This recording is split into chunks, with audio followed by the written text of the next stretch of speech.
আসন্ন দুর্গোৎসব নির্বিঘ্নে সম্পন্ন করতে সমন্বয় প্রশাসনিক বৈঠক অনুষ্ঠিত হলো কালিয়াগঞ্জের নজমু নাট্য নিকেতনে। মঙ্গলবার দুপুরে কালিয়াগঞ্জ পুরসভা ও ব্লক 134টি পুজো কমিটি নিয়ে প্রশাসনের উদ্যোগে বৈঠকটি অনুষ্ঠিত হয়। কালিয়াগঞ্জে পুরসভা ও ব্লকের দুর্গাপুজো কমিটির সদস্যরা এই বৈঠকে উপস্থিত ছিলেন, যেখানে দুর্গাপুজো কমিটিগুলিকে অনলাইনে আবেদন করতে কি কি নিয়ম মানতে হয় সেই বিষয়ে প্রশিক্ষণ দেওয়া হয়। সেই সাথে পুজো কমিটিগুলিকে সরকারি নিয়ম সম্পর্কে অবগত করা হয়। এদিনের বৈঠকে উপস্থিত ছিলেন পুরসভার পুরপ্রধান রামনিবাস সাহা, উপপুরপ্রধান ঈশ্বর রজক, যুগ্ম বিডিও সন্দীপন দেব, পঞ্চায়েত সমিতির সভাপতি হিরণময় সরকার, জেলা পরিষদের কর্মাধ্যক্ষ নিতাই বৈশ্য, জেলা পরিষদের সদস্য রামদেব সাহানি, থানার আইসি দেবব্রত মুখার্জি সহ দমকল ও বিদ্যুৎ ভূমি দপ্তরের আধিকারিকরা। আমরা দুর্গাপূজা নিয়ে থানার থেকে এটা পরিচালনা হয়।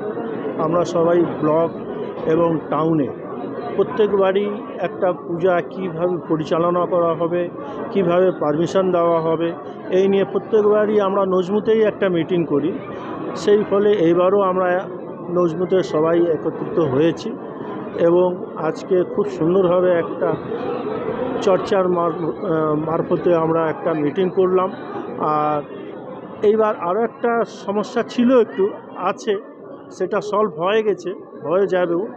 প্রত্যেকবার অফলাইনে আমাদের পারমিশন ছিল, এইবার অনলাইনে পারমিশন আছে। বিশেষ করে প্রত্যেকটা ক্লাবে আমরা অনলাইনে কিভাবে পারমিশনটা নেবে ওটাই আমরা ক্লাবদেরকে সহযোগিতা করলাম। আর এই বিষয় নিয়ে যাতে সুষ্ঠুভাবে পূজা হয় প্রত্যেকবারে নয় এবারও, সেই নিয়েই আমরা আলোচনা করলাম। একটা বিষয় হচ্ছে সাধারণ মানুষের একটা অভিযোগ থাকে যে সমস্ত যানবাহন চালক যে তাদের থেকে একটা জোর জুলুম হয়েছে, সেক্ষেত্রে কীভাবে টহলদারি চলাচল প্রশাসনের তরফ থেকে? না, আমরা প্রত্যেকবারই কালিয়াগঞ্জ শান্তিপ্রিয় জায়গা।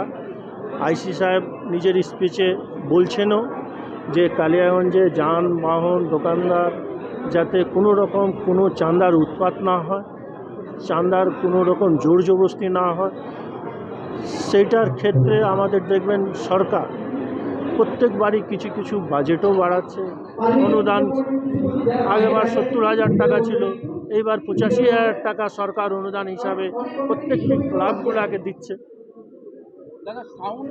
শহর এবং ব্লক মিলিয়ে 134টা দুর্গাপূজা আমাদের, যেটা পারমিশন দেওয়ার পূজা 134টা আছে। তাদেরকে নিয়েই আমাদের এইটা আছে। না, যাদের পারমিশন হয়নি, কিন্তু আমরা গাইডলাইনটা যেভাবে থাকে পূজার সেভাবেই আছে, কিন্তু যাদের পারমিশন হয়নি তারা সরকারি অনুদানটা ওনারা পাবে না।